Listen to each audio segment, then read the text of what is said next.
So how does it feel to have a sister that has an OF? My friends always ask me if it's pink, but I don't really know what they mean by that. NANI? Do you know? Jesus Christ. Click the link in my bio. I can't. How would you feel if your younger brother got a front row seat to your so-called private life? Sounds awkward, right? Well, not if you're Camila Araujo.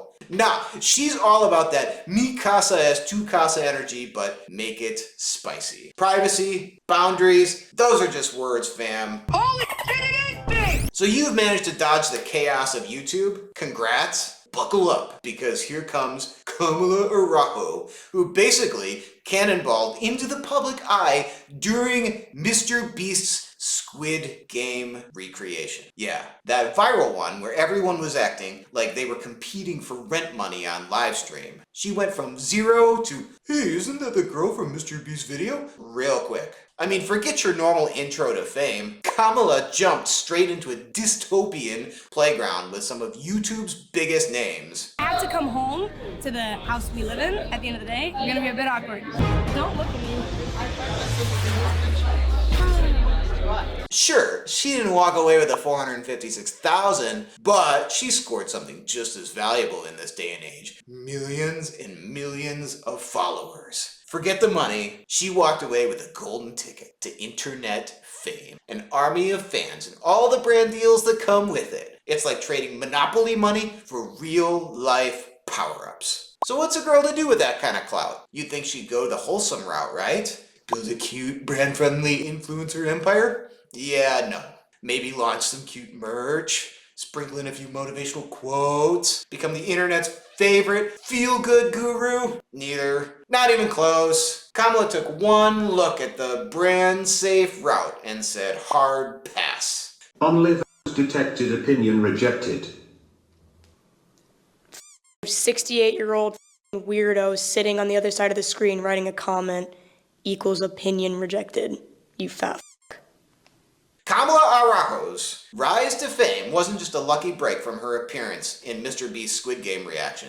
It was just the beginning. I lost $456,000 in Mr. Beast's Squid Game video, and I've been trying to make the money back ever since. I lost the challenge just because I didn't throw this marble far enough. But I don't need to win a Mr. Beast challenge to make $500,000, and I'm gonna prove it right now. She went from being a random contestant to the internet's newest obsession. But let's just say, she's been busy turning that 15 minutes of fame into a full-blown career. After losing that $456,000 prize, she didn't lose momentum. Instead, she found her way back into the limelight with a little help from her boyfriend, YouTuber Jack Doherty. I don't care how much you don't like me. Don't come to my house with that energy. Get the f*** out. GG's. He's just mad he don't got my life, bruh. I got a bad bleep, and I got more bad bleeps on the way. Right? Doherty, known for his own controversial content, reportedly introduced Camila to the world of OnlyFans, setting her on a path that would shape her online persona into something far more provocative. Doherty basically handed her the keys to the adult content kingdom. Next thing you know, Camila's online persona went from girl next door who was on Mr. Beast to full throttle, no holds barred provocateur. She kicked things off with a promo video, casually asking her own little brother how he feels about her presence on a certain subscription-based site. Yeah, it was as awkward as it sounds, but she didn't stop there, because why would she? Nope. She roped him into her podcast too, where they dive into topics that most sane people would agree are way too mature for siblings to be discussing, especially for the whole internet to see. Do you get play? Do you get girls? Sorry, repeat that? Do you get girls? You think I get because of what you do? Wow.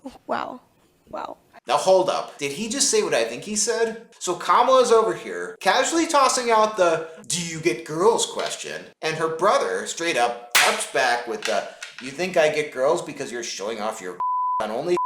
Bruh, absolute mic drop moment. That ain't a comeback, that's a scorched earth reply. And from just a few minutes of video, it's clear what she's doing. Her brother's become a part of her whole content strategy.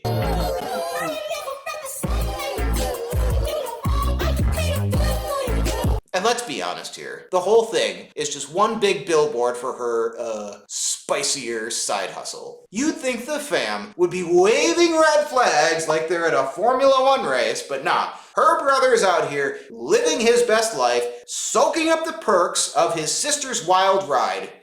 It's like he's the unofficial hype man for Camilla's own riding the cloud all the way to VIP status. And who knew that family bonding could involve so much brand building? Hey, Mr. Knickerbocker, boppity bop.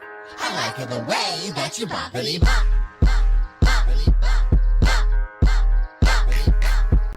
There are clips out here where he even blames her for their lifestyle choices that they made together as a conspiracy. Christian, you know I love you, but the public wants to know since the last time you were on my podcast, you cried. How are you doing? Honestly, I'm so done with your man. Why are you I yelling? I hate this. You know why I cry? Because I have feelings. Unlike you. Because you don't. I have feelings. You I literally only care about yourself. No, I don't. Yes, you Everything I do is for you. But let's face it, he's not exactly suffering from the perks of fame and luxury. You're really pretty. Oh, thank you. I know this kid. Who? Dude, his older sister is like older. Oh, wait. You mean this guy? Yeah, that's you. I get that so much, bro. I really do. I honestly don't even see what resemblance either. And her parents? Well, it seems like money does a great job of buying their peace of mind for their daughter. Not my problem, that's just not my problem. Not my problem, that's just not my problem. They've even made appearances in some of Camilla's more questionable content. One video has her asking her father a question that, frankly, should not be asked at the dinner table, let alone on a public, decent platform like this one. Dad, do you know what hak tour means? I remember back in the days, yeah. I know. But how do you know what that means? Are you like tapped in? Mama! Oh my god! But who needs boundaries when the cash is rolling in, right? All right, Camilla's dad, how do you feel about your daughter starting an OnlyFans? It's real life, I don't really care. Never seen any videos? Nah, I don't. Any pink pics? Nah, don't care about it. Hey, you like my new tattoo? Yeah, your new tattoo, yeah. Nice, right? And it gets better, or worse, depending on how you look at it. A large portion of her audience is, unsurprisingly, children. And instead of distancing herself from that, she's been accused of actively funneling them toward her more mature content. Exhibit A, a video where she takes a little girl shopping dressed up like mini Camilla. Ooh, isn't that nice? Complete with the same styled outfits and camera-ready poses. You like where you go? I love it, thank you. Subscribe. Aww. The comment section pretty much says it all. From people pointing out how a little girl is dressed more stylishly than most adults, to sarcastically claiming the video is the only family-friendly content on the channel, the reactions are exactly what you would expect when the lines of decency get blurred. One person even expressed pity for the child, and honestly, same. Yeah, it's impossible not to cringe when you see a child getting dragged into content that's straight up inappropriate. You've got comments in the chat like, is anyone gonna mention how messed up this is? Or are we all just pretending that this is normal? And honestly, they've got a point. When I'm getting money because they give me too much views. How much? What do you mean? You want money because you got views? Yes? You too? You're just like my brother. But the line pushing doesn't stop there. Camilla's entire content strategy is built around suggestive outfits and poses, all designed to nudge her followers, including the children, over to her exclusive content. It's like every post comes with a flashing neon sign saying, "See more on my own." Subtlety? Nah, never heard of it. Every post is a carefully curated thirst trap, designed to keep her audience coming back like moths to a very spicy flame. She's got the algorithm sweating, her fans are foaming at the mouth, and her bank account smiling. Ooh, yeah, isn't that great? Christian, with everything that I'm doing, I've never once wanted it to affect you like this. Bro, I'm sorry. I really don't want it to affect. Man, the comments are just on fire for this one, and honestly, they nailed it. People can't believe she's sitting like that with her brother right there, and it's like she knew exactly what she was doing. Come on! The whole thing feels like a weird mix of, please take me seriously, and, but also, look at me! And of course, the internet pulled no punches, comparing it to a sushi shop, and calling out how wild it is to hold an important conversation while basically striking a pose. It's almost impressive how she's turned what should have been a serious, crucial conversation into a full-on, cringe piece of content by only. The fact that the comments are the most sensible thing here says a lot. And her podcast, that's a whole different kind of shit show. If you've ever made the mistake of sitting through an episode, you already know it's not just edgy, it's straight up inappropriate. Okay, so your man sleeps with other women. I've come to terms with that. But it's just not socially accepted.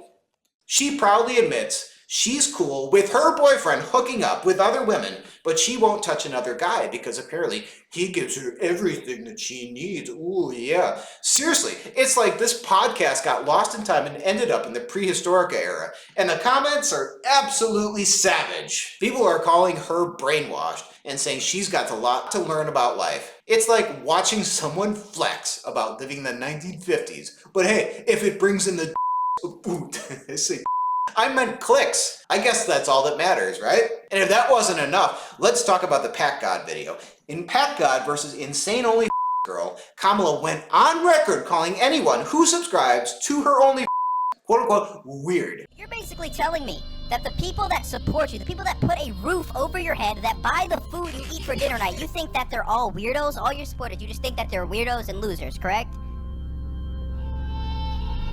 But like they got me this fire Rolex and it's pink because they know that it's pink. But here's the best part. She straight up admitted that she doesn't care. As long as the money's rolling in, she couldn't be less interested what people think. In fact, she even implied that if you're broke, you're just dumb. Ouch. Excuse me, what's wrong with the Nissan Altima? You're just a brokey! Like, you're a brokey! Do you hate everybody who's not rich? Do you hate, of course, duh! Like, we're not gonna be friends with poor people? What? Camila Araujo's career nosedive isn't just accidental, it's practically her business model. Seriously, nothing says family content like asking your brother how he feels about you selling spicy pics online, right? His awkward reaction went viral, and people were quick to point out that Camila has no issue crossing every line imaginable for views. You're literally doing, your career isn't only, you can't be talking you're selling pictures of whatever. You can't be saying She's been turning every scandal into a spectacle. Like, public outrage is just another tool in her influencer kit. At this point, watching her keep poking the internet is like watching someone play chicken with a freight train. Except she's convinced she's gonna win every single time. Using her family to promote her OnlyFans, and it only gets worse. So the person we're talking about today is Camila. When Camila drops one of those, what the heck is this moments, the internet isn't exactly quiet. You're like, oh shit, the Beast Man follows her? Her content has to be worth watching. Her content just has to be worthy. And it's like, nope, Mr. Beast is just a dude like the rest of us. From disbelief to full-blown disgust, people are out here wondering how she's still online. Wait, she did what now? How is this legal? Yeah, you and me both. Now it seems like I'm not the only one that has an issue with her, as if we read the comments to this video, it's quite clear what the issue is. It's actually so disgusting that she most likely told her brother to say this. That child is going to be living his life in the hardcore mode. Yeah, this guy definitely gets cooked as soon as he walks into school. That's basically the vibe of every comment section. Everyone's waiting for the one thing that finally snaps the internet's tolerance. But for now, she's still thriving, living off the chaos like it's her daily dose of caffeine. For all the Camila you've gone too far moments, she's still raking it in. Those controversial posts, they're practically printing her money. And in true influencer style, she justifies it by saying she's living her truth. Living your truth, sister. AKA swapping your last shred of dignity for that sweet, sweet internet clout. But let's not kid ourselves. This ain't about authenticity or keeping it real. It's about cashing it in like there's no tomorrow. We're talking about the same girl who went from Mr. Beast's feel-good YouTube content to, hey fam, here's my latest train wreck, grab some popcorn. Her moral compass? Yeah, that thing got lost somewhere between the sponsorship deals and the stacks of fat cash. And as nothing says truth like making a video defending your title as Jack's disgusting girlfriend where Camila addresses all the hate, proudly doubling down on her relationship choices. I can't even lie, guys. As much as Jack Doherty looks like a prepubescent little boy, for his style of character build, he is living the life. Yeah, he is. He's fucking a 20-year-old fucking millionaire. Good for him. I love you, Jack. Camila's got backlash rolling in like tidal waves, but she's out here talking about personal growth and accountability like it's her morning mantra. But don't get it twisted, she's not changing lanes anytime soon. In the end, Camila Araujo is like that one friend who always crashes the party uninvited and then manages to make it all about themselves. But unlike that drama magnet who just overshares for attention, Camila's chaos is a calculated business strategy. Whether it's another cringe podcast or her latest "no way did you just do that" moment, Camila's content is the gift that keeps on giving. So, instead of letting the outrage get to you, just sit back, hit that like button, subscribe to Wicked Wabbit, and get ready, cause you already know she ain't slowing down anytime soon. Stay locked in for whatever wild twist comes next, and trust me, you won't want to miss it. We'll see you on the next one, legends.